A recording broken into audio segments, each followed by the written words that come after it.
The best way of thinking about it is I'm going to that competition to get noticed.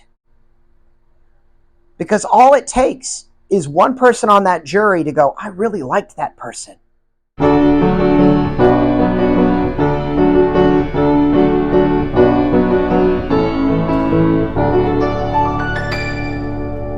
Do it again. Welcome to BalletWise. My name is Michael Wise. I'm your host and creator.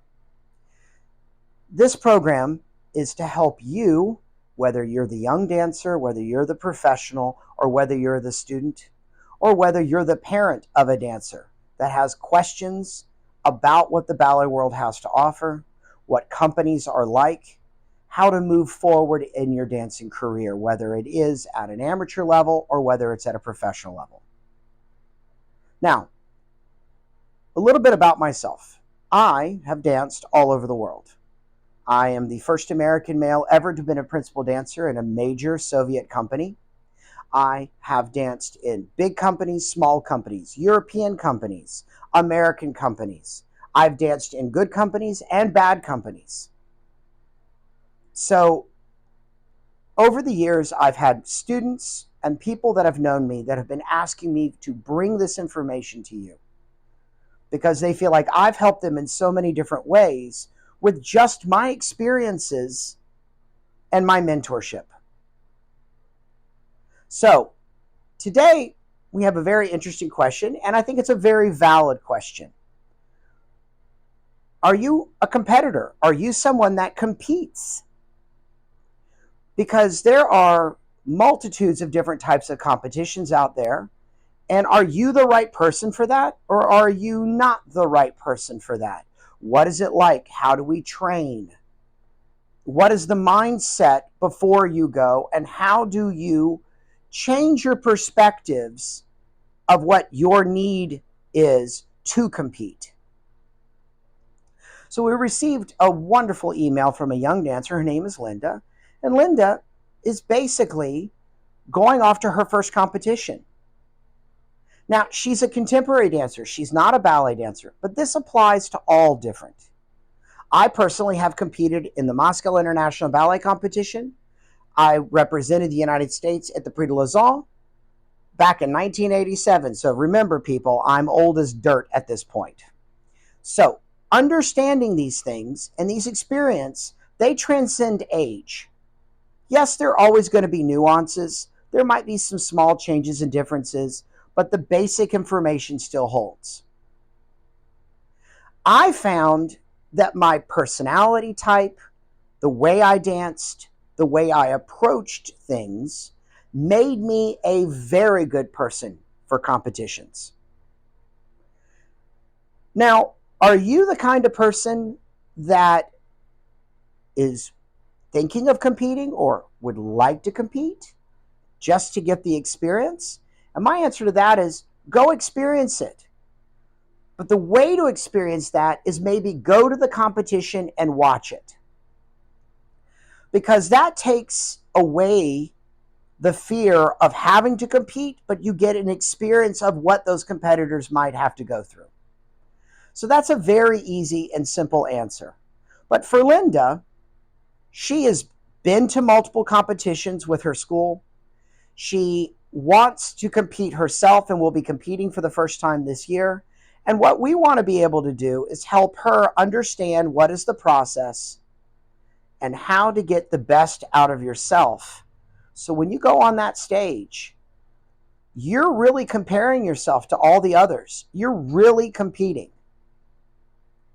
Now, whether you're a contemporary dancer or a jazz dancer or a ballet dancer, and we all know there are multitudes of competitions that are out there, and some that are really not that great and some that are very prestigious.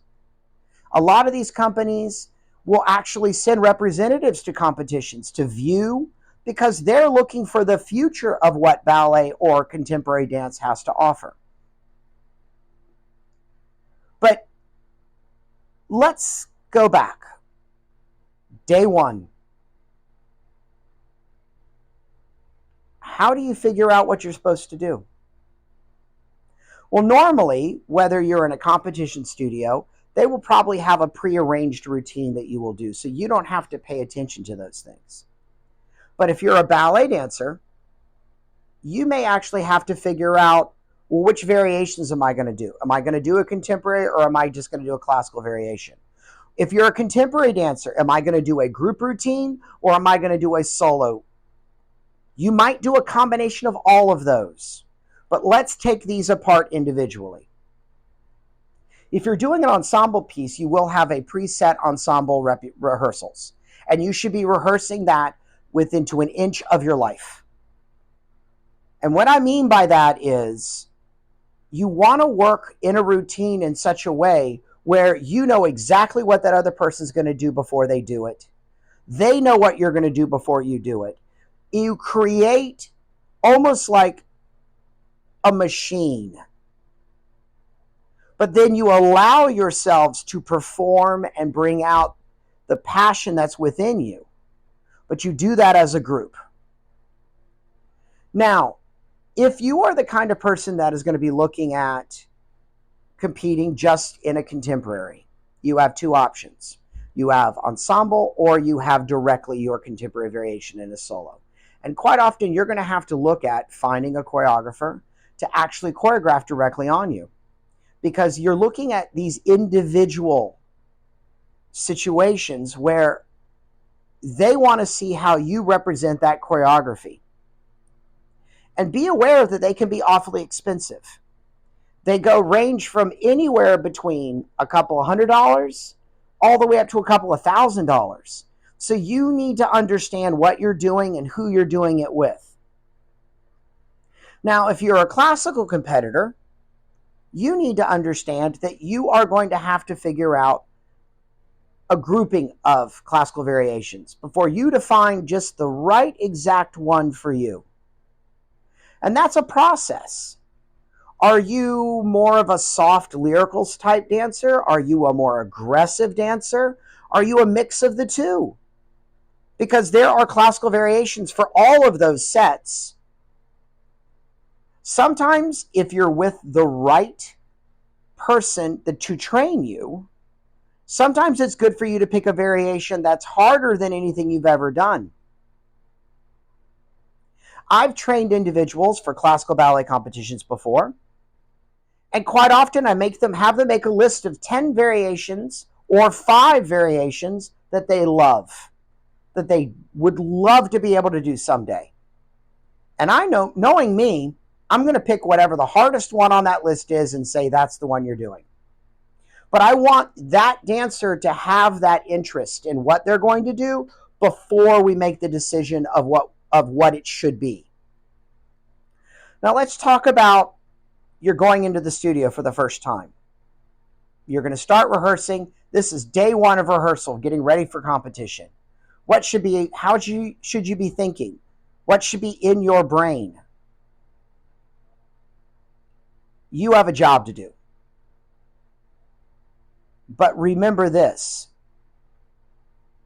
That day 1, you're doing this not to compete. You're doing this to become the best dancer you can be. So don't work with the competition in mind. Work with the idea of how do I make myself the best dancer possible. You're going to have one-on-one time with someone. They're going to be able to give you direct corrections. Apply those corrections. Push your limit.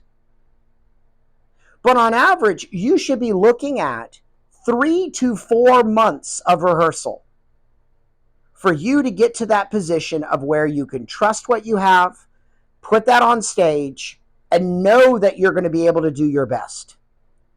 1 month, 2 weeks, 3 weeks,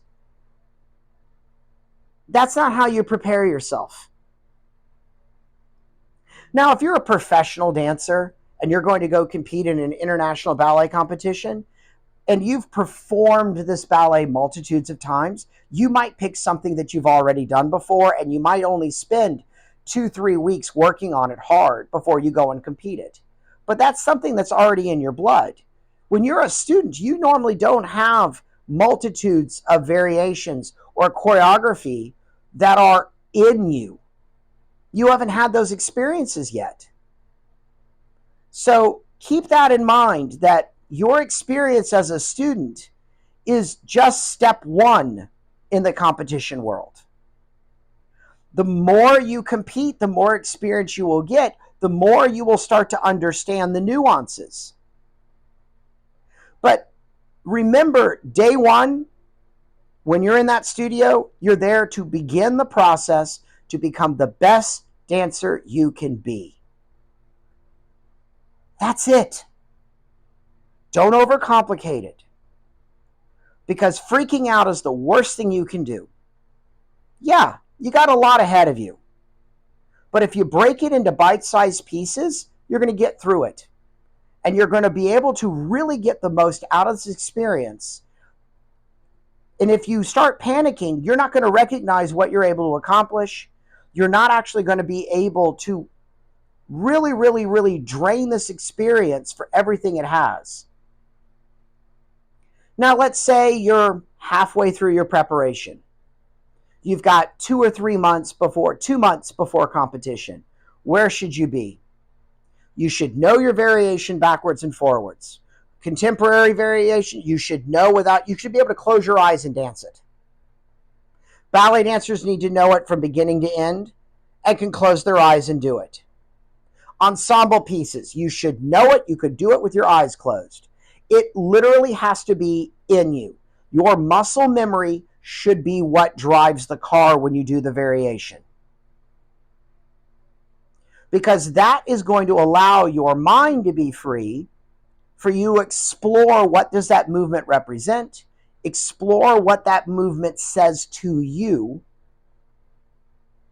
So if we're looking at 4 months of preparation, first 2 months, technique, technique, technique, technique, and a little bit of what does this feel like? Who is this character? What does this piece represent?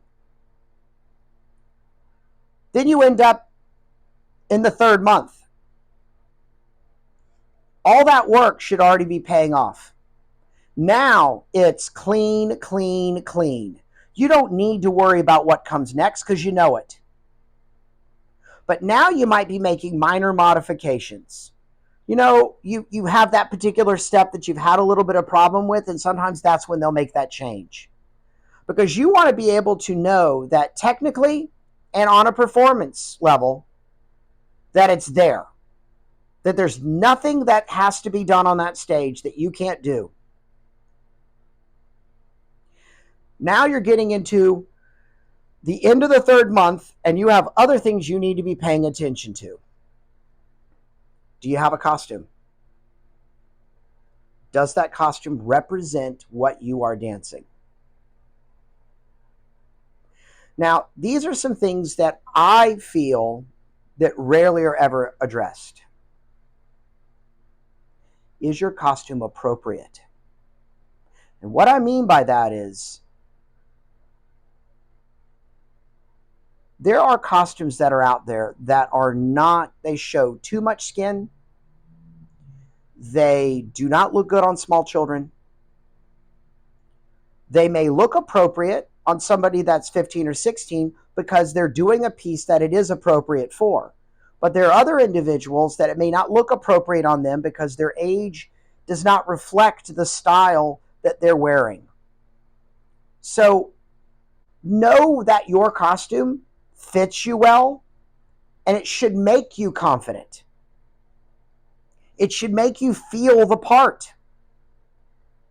And I'm not referring to anything in specific, but when you put that costume on, it should make you feel like you are that dancer, that you are ready for that stage. Month before the show, you're prepped, your pieces are ready, you look good, your costume's ready, you got your shoes. What do? Every time you rehearse in your costume. If you're a ballet dancer and you're using a tutu, you need to practice in that tutu. If you haven't been practicing all the other months, if you haven't been wearing a practice tutu, you might want to consider doing that. But a tutu can change your equilibrium. It can change the way you turn, and you need to be aware. And in some cases, it's harder to do the things you need to do. So traditionally, you will rehearse in your costume at least for one full run through. So if you're rehearsing, let's say Monday, Wednesday, and Friday, or Monday, Wednesday, Saturday, the first time you run it on Monday, you're going to wear the tutu. If you wear it, you would wear it for the first time on Wednesday. You might not wear it on Saturday, but you might wear your practice tutu. That's normal. If you're a contemporary dancer, take care of your feet. Quite often you're going to be barefoot. And if you're starting to deal with cracks and blisters and things like this, you're not going to be able to dance well because of the pain. So please take care of your feet. But as a contemporary dancer, depending on what kind of costume you're using, you may not need to rehearse in it all the time. But it's good for you to rehearse in that costume to get a feel for it, understand what it's going to be like, and how it affects you. There are some costumes that I have worn that are absolutely gorgeous, and I felt awkward in them. Now, I'm a professional, and I will get through that, and I will work through that, and I will still be able to go out on stage and do my job. But when you're a student, you don't have those experiences. You have trouble looking past certain things. So make sure that you're comfortable in your costumes and that you're not going to have any chance of a wardrobe malfunction. Because you don't want to do anything that's going to throw you off. Ensemble pieces, you should be working in costumes together. Now, let's say 1 week from the competition. Are you ready? Do you have everything? Do you have your shoes? Do you have your tights? Are they clean? Do you have multiple pairs of tights? And are they all clean? Do you have a nude colored leotard that's in your bag and it's clean? These are all part of your kit.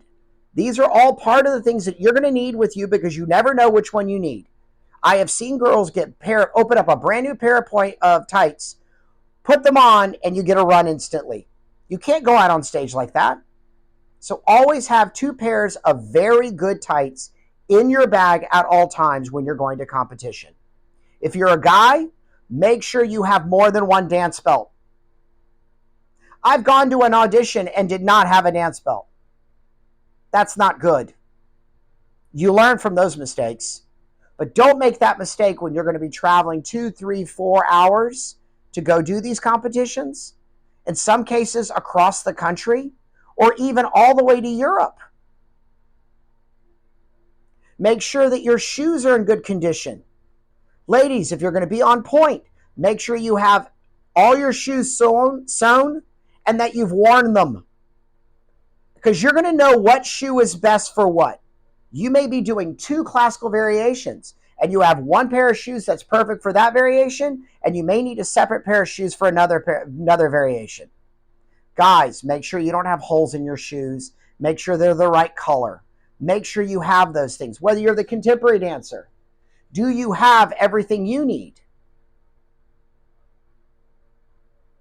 It's important to make sure that you're prepared to leave to go on your trip. It's important for you to feel confident about what you're doing. And it also is important that you don't have any excuses.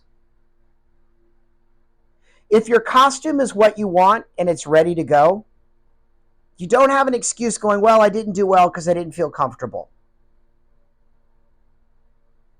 If your tights and your shoes are in great condition, you can't blame the shoes.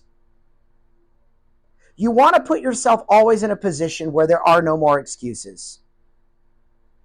Because what you do on that stage will stay with you for the rest of your life. Those experiences, the good ones, the bad ones, and the funny ones, will stay with you for the rest of your life. Because it is one of those strong moments.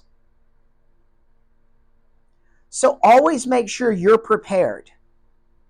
Now, think about what you're going to do when you're there. Make sure that your mindset is correct. Now, everybody wants to go to these competitions to win. But the best way of thinking about it is, I'm going to that competition to get noticed. Because all it takes is one person on that jury to go, I really liked that person. And then when you go to do the audition and they see you, you're going to be remembered. And that already gives you a leg up on the other people in that room. So, yes, we want to do well. Yes, we want to win. Every competition I ever went to, I wanted to win. And I was just stupid enough not to realize I really needed to be there trying to get noticed. Now, I did get noticed, but I didn't realize it because I was still bummed out that I didn't win. And one more thing. Also be aware that no matter what competition you go to, and it doesn't matter what kind of competition it is, whether it is one of these top tier competitions or whether it is a smaller regional competition, there will always be a level of politics involved. And there's nothing you can do about it. We've all seen people win that probably shouldn't have won. It's the dirty secret of the industry that people kind of can play games. I've been to competitions where the guy that won had done that competition 3 years straight. And the reason why he won was because they all knew who he was. Everybody else was unknown. Now, I'm not saying that's going to be your experience, but I want you to understand that I don't want your experience to be horrible. I want you to go into that experience. I want you to go to that competition confident. I want you to believe in yourself. And I want you to feel like you're truly ready. But if you're going there to get noticed, if you're going there to do your absolute best, you might win, but you will be putting yourself in a position towards being successful in the long term. Now, I hope that what I've talked about today is something that can help you. I hope that this will put you in a little bit better direction when it comes to how you think and how you're approaching things. There are so many of us that go out there and we do compete and we enjoy the process. And there's so many of us out there that are interested in competing and don't know what that process is. And hopefully this video will be able to help you and help those people move forward. Now, going back, I want you to understand that part of competing is not just how we dance or how we do it, but it's understanding how to perform. And if you need to, go back and watch one of the previous videos that we've done about if you need to do more, how to do more, how to bring your dancing to that next level, because that is just as important and will help you with your competing. Now, remember, I'm not a medical professional, and the advice I give only comes from myself and in the people that I've worked with.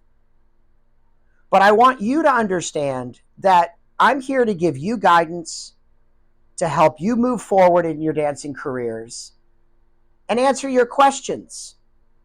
The ballet world is a wonderful place, but there are also some negatives to it.